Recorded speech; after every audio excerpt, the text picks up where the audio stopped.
ಸ್ನೇಹಿತರೆ, ನಾನಿವಾಗ explain ಮಾಡ್ತಿರುವಂತ movie 1999ರಲ್ಲಿ release ಆದ ಡೀಪ್ ಬ್ಲೂ ಶೀ ಅಂತ ಶಾರ್ಕ್ಸ್ ಗಳ ಮೂವಿನಲ್ಲಿ ಈ ಮೂವಿ ತುಂಬಾನೇ ಅದ್ಭುತವಾಗಿದೆ. ಕ್ಷಣ ಕ್ಷಣಕ್ಕೂ ಸಸ್ಪೆನ್ಸ್, ಥ್ರಿಲ್ಲಿಂಗ್ ಮತ್ತೆ ಅಡ್ವೆಂಚರ್ ಆಗಿರುವಂತ ಈ ಮೂವಿನಲ್ಲಿ ಶಾರ್ಕ್ಸ್ ಗಳಲ್ಲಿರುವಂತಹ ಒಂದು ಪ್ರೋಟೀನ್ ಇಂದ ಮೆಡಿಸಿನ್ ನ ಕಂಡುಹಿಡಿಯೋದಕ್ಕೆ ಅಂತ ಸಮುದ್ರದೊಳಗಡೆ ಹೋಗ್ತಾರೆ. ಅವಾಗ ಅವ್ರುಗಳು ಆ ಶಾರ್ಕ್ ಗಳಿಂದ ಏನೆಲ್ಲ ಸಮಸ್ಯೆಗಳನ್ನ ಅನುಭವಿಸ್ತಾರೆ, ಕೊನೆದಾಗಿ ಎಷ್ಟು ಜನ ಸರ್ವೈವ್ ಆಗ್ತಾರೆ ಅನ್ನೋದನ್ನ ನೀವೇನಾದ್ರೂ ತಿಳ್ಕೋಬೇಕು ಅಂದ್ರೆ ತಪ್ಪದೆ ಈ ಮೂವಿನ ಕೊನೆ ತನಕ ನೋಡ್ಬೇಕು. ಅದರಿಂದ ಜಾಸ್ತಿ ಟೈಮ್ ವೇಸ್ಟ್ ಮಾಡ್ದೆ ಈ ಮೂವಿಯ ಸ್ಟೋರಿ ಕಡೆ ಹೋಗೋಣ.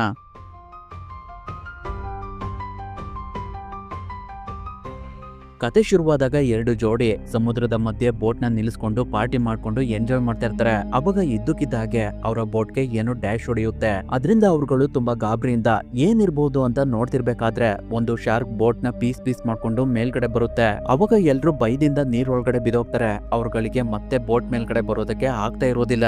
ಆ ಸಮಯದಲ್ಲಿ ಅವ್ರ ಹಿಂದೆಯಿಂದ ಶಾರ್ಕ್ ಬಂದು ಇನ್ನೇನು ಅವ್ರ ಮೇಲೆ ಅಟ್ಯಾಕ್ ಮಾಡ್ಬೇಕು. ಅಷ್ಟರಲ್ಲಿ ಯಾರೋ ಆ ಶಾರ್ಕ್ಗೆ ಒಂದು ರೋಪ್ ಇಂದ ಶೂಟ್ ಮಾಡ್ತಾರೆ. ಅದು ಇವನ ಹೆಸರು ಕಾರ್ಟರ್ ಬ್ಲಾಕ್ ಅಂತ.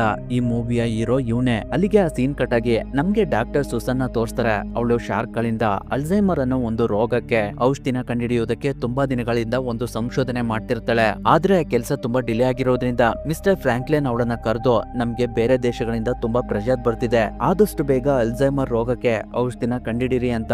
ಇವಾಗಲೇ 2 ಲಕ್ಷಕ್ಕಿಂತ ಜಾಸ್ತಿ ಜನ ಈ ರೋಗದಿಂದ ಸತ್ತೋಗಿದ್ದಾರೆ. ಅದರಿಂದ ನೀನು ಈ ಸಂಶೋಧನೆನ ಯಾವಾಗ ಮುಗಿಸ್ತೀಯ ಅಂತ ಕೇಳ್ತಾರೆ. ಅದಕ್ಕೆ ಸೂಸನ್ ನನ್ಗೆ ಇನ್ನ 48 ಅವರ್ಸ್ ಟೈಮ್ ಕೊಡಿ, ಆದಷ್ಟು ಬೇಗ ನಾನು ಆ ರೋಗಕ್ಕೆ ಔಷಧಿನ ಕಂಡುಹಿಡಿತೀನಿ ಅಂತ ಹೇಳ್ತಾಳೆ. ಅದರಿಂದ next day doctor Susan Franklin ಇಬ್ರು ಸಮುದ್ರದ ಮಧ್ಯದಲ್ಲಿರುವಂತಹ ಅಂಡರ್ ವಾಟರ್ ಲ್ಯಾಬ್ ಹತ್ರ ಹೋಗ್ತಿರ್ತಾರೆ. ಆ ಜಾಗನ ಹಿಂದೆ ನಾವಿ ಅವರು ಸಬ್ಮಿರನ್ಗೆ ಇಂಧನನ ರೀಫಿಲ್ ಮಾಡೋದಕ್ಕೆ ಅಂತ ರೆಡಿ ಮಾಡ್ಕೊಂಡಿರ್ತಾರೆ. ಆದ್ರೆ ಇವಾಗ ಇವ್ರುಗಳು ಅದನ್ನ ಶಾರ್ಕ್ ಗಳ ಬಗ್ಗೆ ಸಂಶೋಧನೆ ಮಾಡೋದಕ್ಕೆ ಅಂತ ಒಂದು ಲ್ಯಾಬ್ ಆಗಿ ಕನ್ವರ್ಟ್ ಮಾಡ್ಕೊಂಡಿರ್ತಾರೆ. ಇವಳ ಹೆಸರು ಜೆನಿಸ್ ಅಂತ. ಇವಳು ಸಮುದ್ರ ಜೀವಿಗಳ ಬಯೋಲಿಸ್ಟ್ ಆಗಿರ್ತಾಳೆ. ಅವಳು ಸುಸನ್ ಮತ್ತೆ ಫ್ರಾಂಕ್ಲಿನ್ ನ ಆ ಜಾಗಕ್ಕೆ ವೆಲ್ಕಮ್ ಮಾಡ್ಕೊಳ್ತಾಳೆ. ಅದೇ ಜಾಗದಲ್ಲಿ ಶಾರ್ಕ್ ಗಳ ಬಗ್ಗೆ ಅತಿ ಹೆಚ್ಚು ತಿಳ್ಕೊಂಡಿರುವಂತಹ ಕಾರ್ಟರ್ ಕೂಡ ಕೆಲಸ ಮಾಡ್ತಿರ್ತಾನೆ. ಅವನು ಶಾರ್ಕ್ ಗಳ ಜೊತೆ ಮಾಡ್ತಿರುವಂತಹ ಸಾಹಸನ ನೋಡಿ ಫ್ರಾಂಕ್ಲಿನ್ ಕಾರ್ಟರ್ ಹತ್ರ ಬಂದು ಅವನನ್ನ ಪರಿಚಯ ಮಾಡ್ಕೊಂಡು ಅವನಿಗೆ ಅಪ್ರಿಶಿಯೇಟ್ ಮಾಡ್ತಿರ್ತಾರೆ. ಫ್ರಾಂಕ್ಲಿನ್ ಆ ಫಾರ್ಮಾಸ್ಯೂಟಿಕಲ್ಸ್ ಗೆ president of the board of chairman ಆಗಿರ್ತಾರೆ. ಆ ಜಾಗದಲ್ಲಿ ಟೆಸ್ಟ್ ಮಾಡೋದಕ್ಕೋಸ್ಕರ ತುಂಬಾ ದೊಡ್ಡದಾಗಿರುವಂತಹ 3 ಶಾರ್ಕ್ಸ್ ಗಳನ್ನ ಬಿಟ್ಟಿರ್ತಾರೆ. ಅದರಲ್ಲಿ 2 ಸಮುದ್ರದಿಂದ ಇಟ್ಕೊಂಡ್ ಬಂದಿರ್ತಾರೆ, ಒಂದನ್ನ ಅಲ್ಲೇ ಸಾಕಿರ್ತಾರೆ. ಇವಳು ಬೃಂದಾ ಅಂತ. ಇವಳು ಸೆಕ್ಯೂರಿಟಿ ರೂಮ್ ನಲ್ಲಿ ಕೆಲಸ ಮಾಡ್ತಿರ್ತಾಳೆ. 30 ಮೈಲ್ಸ್ ನಷ್ಟು ದೂರದಲ್ಲಿ ಬಿರುಗಾಳಿ ಬರ್ತಿರೋದ್ರಿಂದ ಅವಳು ಮೈಕ್ ನಲ್ಲಿ ಎಲ್ಲರಿಗೂ ಅಲರ್ಟ್ ಮೆಸೇಜ್ ಕೊಡ್ತಿರ್ತಾಳೆ. ಆ ಜಾಗದಲ್ಲಿ ಇರುವಂತ ಲ್ಯಾಬ್ ನೀರ್ ಒಳಗಡೆ ತುಂಬಾ ತುಂಬಾ ಕೆಳಗಡೆ ಇರುತ್ತೆ. ಅಲ್ಲಿ ಹೋಗೋದಕ್ಕೆ ಒಂದೇ ಒಂದು ಲಿಫ್ಟ್ ಮಾತ್ರ ಇರುತ್ತೆ. ಅದೇನಾದ್ರೂ ಕೆಟ್ಟೋದ್ರೆ ಎಲ್ರು ಲ್ಯಾಡರ್ ಮೂಲಕ ಮೇಲ್ಗಡೆ ಬರ್ಬೇಕಾಗಿರುತ್ತೆ. ಸುಸನ್ ಅವಳು ರಿಸರ್ಚ್ ಮಾಡಿರುವಂತ ಒಂದು ಸಿಡಿನ ಯಾವಾಗ್ಲೂ ಒಂದು ಬೀರ್ ಒಳಗಡೆ ಇಟ್ಟಿರ್ತಾಳೆ. ಇವನ ಹೆಸರು ಪ್ರೀಚರ್ ಅಂತ. ಇವನು ಅಲ್ಲಿರೋರ್ಗೆಲ್ಲ ಒಳ್ಳೊಳ್ಳೆ ಅಡಿಗೆ ಮಾಡುವಂತ ಶೆಫ್ ಆಗಿರ್ತಾನೆ. ಇವನಿಗೆ ಒಂದು ಗಿಳಿ ತುಂಬಾ ಒಳ್ಳೆ ದೋಸ್ತ್ ಆಗಿರುತ್ತೆ. ಆ ಗಿಳಿಗೆ ಮಾತಾಡೋದಕ್ಕೂ ಕೂಡ ಬರ್ತಿರುತ್ತೆ. ಆ ಗಿಳಿ ಕಂಡ್ರೆ ಪ್ರೀಚರ್ಗೆ ತುಂಬಾನೇ ಇಷ್ಟ.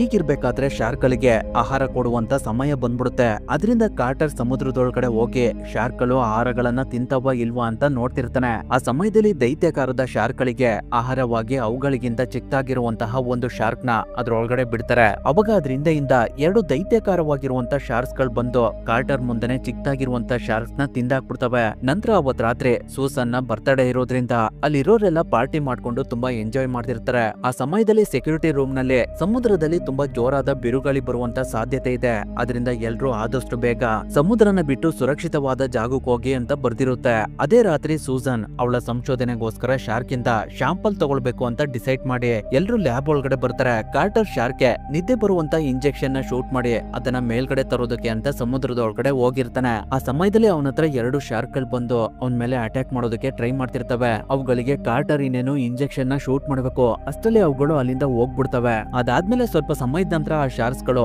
ಸೆಕ್ಯೂರಿಟಿ ಕ್ಯಾಮ್ರಾಗಳನ್ನೆಲ್ಲ ಹೊಡೆದಾಕಿ ಅಲ್ಲಿನ ಪವರ್ ನ ಶಟ್ ಡೌನ್ ಆಗೋ ತರ ಮಾಡ್ತವೆ. ಆದ್ರೂ ಕೂಡ ಕಾರ್ಟರ್ ಸ್ವಲ್ಪನೂ ಭಯ ಪಡದೆ ಗ್ರಿಲ್ಸ್ ಇಂದ ಹೊರಗಡೆ ಬಂದು ಆಕ್ಸಿಜನ್ ಸಿಲಿಂಡರ್ ನ ಒಂದ್ ಕಡೆ ಬಿಟ್ಟಿರ್ತಾನೆ. ಅದನ್ನ ನೋಡಿ ಮನುಷ್ಯರು ಅಂತ ತಿಳ್ಕೊಂಡು ಶಾರ್ಕ್ಸ್ ಗಳು ಅದ್ರ ಮೇಲೆ ಅಟ್ಯಾಕ್ ಮಾಡೋದಕ್ಕೆ ಅಂತ ಬಂದಾಗ ಕಾರ್ಟರ್ ಅದಕ್ಕೆ ಇಂಜೆಕ್ಷನ್ ನ ಇನ್ನೊಂದ್ ಕಡೆಯಿಂದ ಶೂಟ್ ಮಾಡಿ ಅದನ್ನ ಟೆಸ್ಟ್ ಮಾಡೋದಕ್ಕೋಸ್ಕರ ಲ್ಯಾಬ್ ಒಳಗಡೆ ತಗೊಂಡ್ ಬರ್ತಾನೆ. ಅವಾಗ ಅಲ್ಲಿದ್ದಂತ ಡಾಕ್ಟರ್ಸ್ ಗಳು ಶಾರ್ಕ್ ನ ಸ್ಕ್ಯಾನ್ ಮಾಡೋದಕ್ಕೆ ಸ್ಟಾರ್ಟ್ ಮಾಡ್ತಾರೆ. ನಂತರ ಸೂಸನ್ ಒಂದು ಡಿವೈಸ್ ನ ಆ ಶಾರ್ಕ್ ಗೆ ಇಂಜೆಕ್ಟ್ ಮಾಡಿ ಒಂದು ನೀಡಲ್ ನ ಅದರ ಬ್ರೈನ್ ಗೆ ಇಂಜೆಕ್ಟ್ ಮಾಡಿ ಅದರಿಂದ ಒಂದು ಪ್ರೋಟೀನ್ ನ ಹೊರಗಡೆ ತೆಗಿತಾಳೆ. ನಂತರ ಆ ಪ್ರೋಟೀನ್ ನ ಒಂದು ಸ್ಕೋಪ್ ಒಳಗಡೆ ಇಟ್ಟು ಅದ್ರ ಜೊತೆ ಅಲ್ಝೈಮರ್ ಕಾಯಿಲೆಯಿಂದ ಇನ್ಆಕ್ಟಿವ್ ಆಗಿರುವಂತಹ ಒಂದು ಬ್ರೈನ್ ಅಂಶನ ಮಿಕ್ಸ್ ಮಾಡಿದಾಗ ಅದರ ನರ್ವ್ಸ್ ಗಳೆಲ್ಲ ಶಾರ್ಕ್ ಪ್ರೋಟೀನ್ ಇಂದ ಆಕ್ಟಿವ್ ಆಗಿ ಅಲ್ಝೈಮರ್ ಕಾಯಿಲೆ ಆ ಬ್ರೈನ್ ಇಂದ ದೂರ ಆಗುತ್ತೆ. ಅದನ್ನ ನೋಡಿ ಸೂಸನ್ ಮತ್ತೆ ಅಲ್ಲಿದ್ದವರೆಲ್ಲ ತುಂಬಾ ಖುಷಿ ಪಡ್ತಿರ್ತಾರೆ. ಆ ಔಷಧಿಯಿಂದ ಕೇವಲ ಕೆಲವೇ ಸೆಕೆಂಡ್ಸ್ ಗಳಲ್ಲಿ ಮನುಷ್ಯನಲ್ಲಿರುವಂತ ಅಲ್ಝೈಮರ್ ಕಾಯಿಲೆನ ಗುಣಪಡಿಸಬಹುದು ಅನ್ನೋದು ಅವ್ರಗಳಿಗೆ ಗೊತ್ತಾಗುತ್ತೆ. ಈಗಿರ್ಬೇಕಾದ್ರೆ ಜೇಮ್ಸ್ ಸಿಗರೇಟ್ ಹಚ್ಕೊಂಡು ಶಾರ್ಕ್ ಹತ್ರ ಬಂದು ಅದನ್ನ ನೋಡ್ತಿರ್ಬೇಕಾದ್ರೆ ಅದಕ್ಕೆ ಪ್ರಜ್ಞೆ ಬಂದು ಜೇಮ್ಸ್ ಕೈನ ಕಚ್ಬಿಡುತ್ತೆ. ಅವಾಗ ಸ್ಕಾಟರ್ ಅಲ್ಲಿಂದ ಮೇಲ್ಗಡೆ ಬಂದು ಒಂದು ಗನ್ನ ತಗೊಂಡು ಆ ಶಾರ್ಕ್ ಗೆ ಶೂಟ್ ಮಾಡೋದಕ್ಕೆ ಅಂತ ಹೋಗ್ತಿರ್ತಾನೆ. ಅಷ್ಟರಲ್ಲಿ ಸೂಸನ್ ಶಾರ್ಕ್ ಇದ್ದಂತಹ ಲಿಫ್ಟ್ ನ ಕೆಳಗಡೆ ಹೋಗೋ ತರ ಮಾಡ್ತಾಳೆ. ಅದರಿಂದ ಶಾರ್ಕ್ ನೀರ್ ಒಳಗಡೆ ಹೋಗುತ್ತೆ. ಅದನ್ನ ನೋಡಿ ಸ್ಕಾಟರ್ ಸೂಸನ್ ಗೆ ಬೈತಾ ಅವನು ಬ್ರಿಂದಾಗೆ ಇಮಿಡಿಯೇಟ್ ಆಗಿ ಆಂಬುಲೆನ್ಸ್ ನ ಅರೇಂಜ್ ಮಾಡೋದಕ್ಕೆ ಹೇಳ್ತಾನೆ. ಅದರಿಂದ ಬೃಂದಾ ರೇಡಿಯೋ ಕಾಲ್ ಮಾಡಿ ಇಮಿಡಿಯೇಟ್ ಆಗಿ ಅಕ್ವೇಷನ್ ಸೆಂಟರ್ ಗೆ ಒಂದು ಹೆಲಿಕಾಪ್ಟರ್ ನ ಕಳ್ಸೋದಕ್ಕೆ ಹೇಳ್ತಾಳೆ. ಈ ಕಡೆ ಜೇಮ್ಸ್ ನ ಬಾಡಿಯಿಂದ ತುಂಬಾನೇ ಬ್ಲಡ್ ಬ್ಲೀಡಿಂಗ್ ಆಗ್ತಿರುತ್ತೆ. ಸ್ವಲ್ಪ ಸಮಯದ ನಂತರ ಅಲ್ಲಿಗೆ ಹೆಲಿಕಾಪ್ಟರ್ ಬರುತ್ತೆ.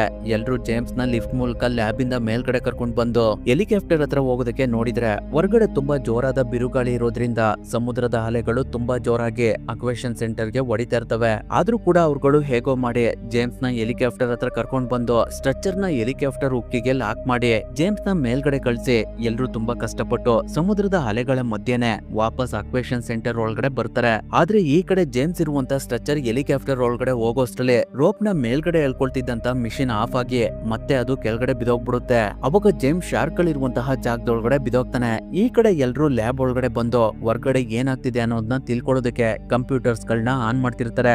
ಜೇಮ್ಸ್ ಶಾರ್ಕ್ ಗಳಿರುವಂತಹ ಜಾಗದೊಳಗಡೆ ಬಿದ್ದಿರೋದ್ರಿಂದ ಅವನನ್ನ ಒಂದು ಶಾರ್ಕ್ ನೀರ್ ಒಳಗಡೆ ಎಳ್ಕೊಂಡ್ ಬಿಡುತ್ತೆ. ಅದರಿಂದ ಅವನನ್ನ ಹೋಲ್ಡ್ ಮಾಡಿದಂತಹ ಹೆಲಿಕಾಪ್ಟರ್ ಕೂಡ ಅಕ್ವೇಷನ್ ಸೆಂಟರ್ ಗೆ ಡ್ಯಾಶ್ ಹೊಡೆದು ಅದು ಬ್ಲಾಸ್ಟ್ ಆಗ್ಬಿಡುತ್ತೆ. ಅದರ ಫೋರ್ಸ್ ಗೆ ಬೃಂದಾ ಕೂಡ ಸತ್ತೋಗ್ತಾಳೆ. ಆ ಸಮಯದಲ್ಲಿ ಬೆಂಕಿ ಆ ಸೆಂಟರ್ ನ ಪವರ್ ಸ್ಟೇಷನ್ ಗೆ ಟಚ್ ಆಗಿದ್ರಿಂದ ಇಡೀ ಅಕ್ವಾ ಸ್ಟೇಷನ್ ಬ್ಲಾಸ್ಟ್ ಆಗ್ತಿರುತ್ತೆ. ಆದ್ರೆ ಸ್ಕಾಟರ್, ಸೂಸನ್, ಫ್ರಾಂಕ್ಲಿ, ಜೆನಿಸ್ ಮತ್ತೆ ಟಾಮ್ ಎಲ್ರು ನೀರೊಳಗಡೆ ಇರುವಂತಹ ಲ್ಯಾಬ್ ಒಳಗಡೆ ಇರೋದ್ರಿಂದ ಅವ್ರುಗಳು ಬದುಕುಳಿತಾರೆ. ಈಗಿರ್ಬೇಕಾದ್ರೆ ಅವ್ರ ಮುಂದೆ ಇದ್ದಂತ ಗ್ಲಾಸ್ ನಲ್ಲಿ ಒಂದು ಶಾರ್ಕ್ ಜೇಮ್ಸ್ ನ ಕಚ್ಕೊಂಡ್ ಬಂದು ಗ್ಲಾಸ್ ಕಡೆ ಎಸ್ತೋಗುತ್ತೆ. ಜೇಮ್ಸ್ ಇದ್ದಂತ ಸ್ಟ್ರಕ್ಚರ್ ಗ್ಲಾಸಿಗೆ ಹೊಡೆದಿದ್ರಿಂದ ಆ ಗ್ಲಾಸ್ ನಲ್ಲಿ ಬಿರುಕು ಬಂದ್ಬಿಡುತ್ತೆ. ಆ ಬಿರುಕು ಹಾಗೆ ಜಾಸ್ತಿ ಆಗ್ತಾ ಆಗ್ತಾ ಗ್ಲಾಸ್ ಹೊಡ್ಕೊಂಡು ನೀರೆಲ್ಲ ಲ್ಯಾಬ್ ಒಳಗಡೆ ನುಗ್ಬಿಡುತ್ತೆ. ಅವಾಗ ಲ್ಯಾಬ್ ಒಳಗಡೆ ಇದ್ದವರೆಲ್ಲ ಡೋರ್ ಹತ್ರ ಬಂದು ಡೋರ್ ನ ಓಪನ್ ಮಾಡಿ ತುಂಬಾ ಕಷ್ಟಪಟ್ಟು ಆ ಡೋರ್ ನ ಮತ್ತೆ ಕ್ಲೋಸ್ ಮಾಡ್ತಾರೆ. ಈ ಕಡೆ ಪ್ರೀಚರ್ ಕೂಡ ಬದುಕಿರ್ತಾನೆ. ಅವನು ಕಾಲ್ ಮಾಡಿ ಬೃಂದನ ಕಾಂಟ್ಯಾಕ್ಟ್ ಮಾಡೋದಕ್ಕೆ ಟ್ರೈ ಮಾಡ್ತಿರ್ತಾನೆ. ಆದ್ರೆ ಅವಳು ಬದುಕಿರೋದಿಲ್ಲ. ಈಗಿರ್ಬೇಕಾದ್ರೆ ಅವನು ಇರುವಂತ ಜಾಗ ಎಲ್ಲ ಶೇಕ್ ಆಗೋದಕ್ಕೆ ಸ್ಟಾರ್ಟ್ ಆಗುತ್ತೆ.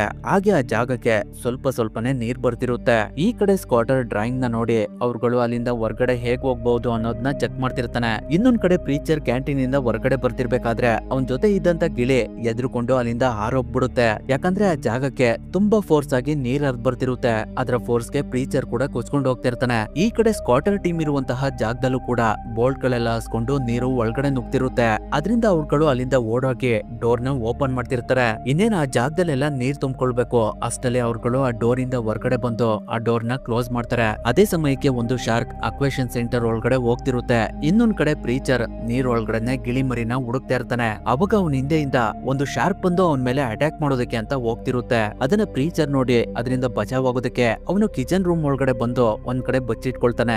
ಈ ಕಡೆ ಎಲ್ರು ಅಂಡರ್ ವಾಟರ್ ಬೋಟ್ ಹತ್ರ ಬಂದು ನೋಡಿದ್ರೆ ಅದು ಹಾಳಾಗಿರುತ್ತೆ. ಇನ್ನೊಂದ್ ಕಡೆ ಪ್ರೀಚರ್ ಸ್ವಲ್ಪನೂ ಶಬ್ದ ಮಾಡ್ದಿರೋ ಹಾಗೆ ಒಂದು ರ್ಯಾಕ್ ಮೇಲ್ಗಡೆ ಹತ್ತುತ್ತಾ ಇರ್ಬೇಕಾದ್ರೆ ಶಾರ್ಕ್ ಆ ರೂಮ್ ಒಳಗಡೆ ಬರ್ತಿರುತ್ತೆ. ಪ್ರೀಚರ್ ಹತ್ತುತ್ತಾ ಇರುವಂತಹ ರ್ಯಾಕ್ ಮೇಲ್ಗಡೆನೆ ಗಿಳಿ ಇರುತ್ತೆ. ಅದು ಪ್ರೀಚರ್ ನ ನೋಡಿ ಎದ್ರುಕೊಂಡು ನೀರೊಳಗಡೆ ಬಿದೋಗ್ಬಿಡುತ್ತೆ. ಅದರಿಂದ ಪ್ರೀಚರ್ ಅದಕ್ಕೆ ಮೇಲ್ಗಡೆ ಬಾ ಅಂತ ಕರಿತಾ ಇರ್ತಾನೆ. ಅವಾಗ ಅದ್ರ ಕೆಳಗಡೆಯಿಂದನೇ ಶಾರ್ಕ್ ಬಂದು ಆ ಗಿಳಿ ಮರಿನ ತಿಂದಾಕ್ಬಿಡುತ್ತೆ. ಅದನ್ನ ನೋಡಿ ಪ್ರೀಚರ್ ಕೂಡ ರ್ಯಾಕ್ ಸಮೇತ ನೀರೊಳಗಡೆ ಬಿದೋಗ್ಬಿಡ್ತಾನೆ. ಶಾರ್ಕ್ ಅವನ ಹತ್ರ ಬರೋಷ್ಟರಲ್ಲಿ ಅವನು ಅಲ್ಲೇ ಪಕ್ಕದಲ್ಲಿದ್ದಂತಹ ಓವನ್ ಒಳಗಡೆ ಹೋಗ್ಬಿಡ್ತಾನೆ. ಅವಾಗ ಶಾರ್ಕ್ ಅವನ ಹತ್ರ ಬಂದು ಓವನ್ ಗೆ ಡ್ಯಾಶ್ ಹೊಡಿತಿರ್ಬೇಕಾದ್ರೆ ಓವನ್ ಬಟನ್ ಆನ್ ಆಗ್ಬಿಡುತ್ತೆ. ಶಾರ್ಕ್ ಬೇರೆ ಓವನ್ ಗ್ಲಾಸ್ ನ ಹೊಡೆದಾಕ್ತಿರುತ್ತೆ. ಅದರಿಂದ ಪ್ರೀಚರ್ ಅವನ ಹತ್ರ ಇದ್ದಂತ ಹ್ಯಾಕ್ಸ್ ಇಂದ ಓವನ್ ಟಾಪ್ ನ ಹೊಡ್ಕೊಂಡು ಮೇಲ್ಗಡೆ ಬರೋದಕ್ಕೆ ಪ್ರಯತ್ನ ಪಡ್ತಿರ್ತಾನೆ. ಇನ್ನೇನ್ ಶಾರ್ಕ್ ಆ ಓವನ್ ಗ್ಲಾಸ್ ನ ಬ್ರೇಕ್ ಮಾಡ್ಬೇಕು ಅಷ್ಟರಲ್ಲಿ ಪ್ರೀಚರ್ ಓವನ್ ಟಾಪ್ ಮೇಲ್ಗಡೆ ಬಂದು ಅದರ ಡೋರ್ ನ ಓಪನ್ ಮಾಡಿ ನೀರ್ ಒಳಗಡೆ ಹಾರಿ ಅಲ್ಲಿ ಗ್ಯಾಸ್ ಲೀಕ್ ಆಗ್ತಿರೋದನ್ನ ನೋಡಿ ಅವನ ಹತ್ರ ಇದ್ದಂತ ಲೈಟರ್ ನ ತೆಗೆದು ಅದನ್ನ ಆನ್ ಮಾಡಿ ಶಾರ್ಕ್ ಹತ್ರ ಎಸಿತಾನೆ. ಅವಾಗ ರೂಮ್ ಎಲ್ಲ ಬ್ಲಾಸ್ಟ್ ಆಗ್ಬಿಡುತ್ತೆ. ಆ ಸಮಯದಲ್ಲಿ ಪ್ರೀಚರ್ ನೀರ್ ಒಳಗಡೆ ಮುಳುಗಿದ್ರಿಂದ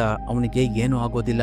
ಈ ಕಡೆ ಎಲ್ರು ಸ್ವಿಮ್ಮಿಂಗ್ ಸೂಟ್ ನ ಹಾಕೊಂಡು ನೀರ್ ಒಳಗಡೆಯಿಂದ ಹೊರಗಡೆ ಹೋಗೋಣ ಅಂತ ಮಾತಾಡ್ಕೊಳ್ತಿರ್ತಾರೆ. ಅವಾಗ ಟಾಮ್ ನನ್ಗೆ ನೀರ್ ಅಂದ್ರೆ ತುಂಬಾ ಭಯ, ಅದರಿಂದ ನಾನು ಯಾವ್ದೇ ಕಾರಣಕ್ಕೂ ನೀರ್ ಒಳಗಡೆ ಬರೋದಿಲ್ಲ ಅಂತ ಹೇಳ್ತಿರ್ತಾನೆ. ಅದಕ್ಕೆ ಅವನಿಗೆ ಫ್ರಾಂಕ್ಲಿನ್ ಧೈರ್ಯ ಹೇಳೋದಕ್ಕೆ ಸ್ಟಾರ್ಟ್ ಮಾಡ್ತಾರೆ. ಅವರು ಈ ಹಿಂದೆ ಬಿರುಗಾಳಿಯಿಂದ ತುಂಬಿರುವಂತಹ ಬರ್ಫಿಂದ ಬಚಾವಾಗಿರ್ತಾರೆ. ಆ ಕಥೆನ ಅವರು ಎಲ್ಲರಿಗೂ ಹೇಳ್ತಾ ನಾವೆಲ್ಲ ಇಲ್ಲಿಂದ ಹೊರಗಡೆ ಹೋಗ್ಲೇಬೇಕು ಅಂತ ಎಲ್ಲರಿಗೂ ಮೋಟಿವೇಟ್ ಮಾಡ್ತಿರ್ಬೇಕಾದ್ರೆ ಅವ್ರ ಹಿಂದೆಯಿಂದ ಒಂದು ಶಾರ್ಕ್ ಬಂದು ಅವರನ್ನ ಕಚ್ಕೊಂಡು ವಾಪಸ್ ನೀರ್ ಒಳಗಡೆ ಹೋಗುತ್ತೆ. ಅವಾಗ ನೀರೊಳಗಡೆ ಅದ್ರ ಹತ್ರ ಇನ್ನೊಂದ್ ಶಾರ್ಕ್ ಬಂದು ಫ್ರಾಂಕ್ಲಿನ ಎರಡು ತಿಂದಾಕ್ಬಿಡ್ತವೆ. ಅದನ್ನ ನೋಡಿ ಟಾಮ್ ಎದ್ರುಕೊಂಡು ನಾನಿಲ್ಲಿಂದ ಎಲ್ಲಿಗೂ ಬರೋದಿಲ್ಲ, ನಮ್ಗಳನ್ನ ಆ ಶಾರ್ಕ್ಗಳು ಬಿಡೋದಿಲ್ಲ ಅಂತ ಹೇಳ್ತಾನೆ. ಅವಾಗ ಸ್ಕಾಟರ್ ಟಾಮ್ ನಾವಿರುವಂತ ಜಾಗ ಅಷ್ಟೊಂದು ಸೇಫ್ ಅಲ್ಲ, ಯಾಕಂದ್ರೆ ಇಲ್ಲಿಗೂ ನೀರ್ ನುಗ್ಗುವಂತ ಸಾಧ್ಯತೆ ಇದೆ, ಅದರಿಂದ ನಾವು ಇಲ್ಲಿಂದ ಬೇರೆ ಕಡೆ ಹೋಗ್ಲೇಬೇಕು. ಸರಿ, ನಾವು ನೀರೊಳಗಡೆ ಹೋಗೋದ್ ಬೇಡ, ಆದ್ರೆ ನಾವುಗಳು ಇಲ್ಲಿರೋದ್ ಬೇಡ, ಬೇರೆ ಕಡೆ ಹೋಗೋಣ ಅಂತ ಹೇಳ್ತಾನೆ. ಅದಕ್ಕೆ ಟಾಮ್ ಕೂಡ ಒಪ್ಕೊಳ್ತಾನೆ. ಅವ್ರುಗಳು ಆ ಜಾಗದಿಂದ ಹೊರಗಡೆ ಹೋಗ್ತಿರ್ಬೇಕಾದ್ರೆ ಆ ಜಾಗಕ್ಕೂ ತುಂಬಾ ಫೋರ್ಸ್ ಆಗಿ ನೀರ್ ನುಗ್ಗೋದಕ್ಕೆ ಸ್ಟಾರ್ಟ್ ಆಗುತ್ತೆ.